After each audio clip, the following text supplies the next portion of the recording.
કોંગ્રેસે 39 ઉમેદવારની પ્રથમ યાદી કરી જાહેર. ગુજરાતના એક પણ ઉમેદવારની જાહેરાત નહીં. વાયનાડથી રાહુલ ગાંધી રિપીટ તો પૂર્વ મુખ્યમંત્રી બઘેલ, શશી થરૂરને પણ ઉતારાયા મેદાને.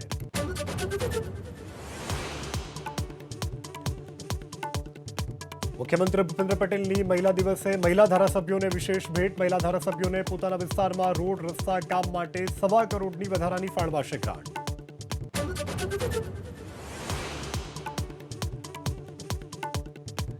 રાહુલ ગાંધીની ન્યાયયાત્રાની વચ્ચે ફરી કોંગ્રેસમાં ભંગાણ. બારડોલીના પૂર્વ ધારાસભ્ય અનિલ પટેલ, પૂર્વ મંત્રી અને હાલ આપના સંગઠન મંત્રી પ્રવીણ રાઠોડ પોતાના સમર્થકો સાથે કર્યા કેસરિયા.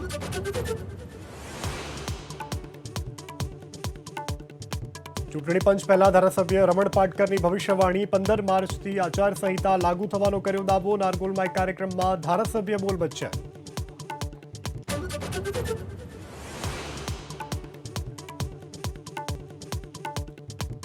શિવરાત્રીના મેળાનો આજે છેલ્લો દિવસ. ભવનાથમાં ઉમટી પડી ભક્તોની ભારે ભીડ. જય ગિરનારીના નાદ સાથે સાધુ સંતોની નીકળશે રવાડી. મૃગીકુંડમાં સ્નાન સાથે મેળો થશે સંપન્ન.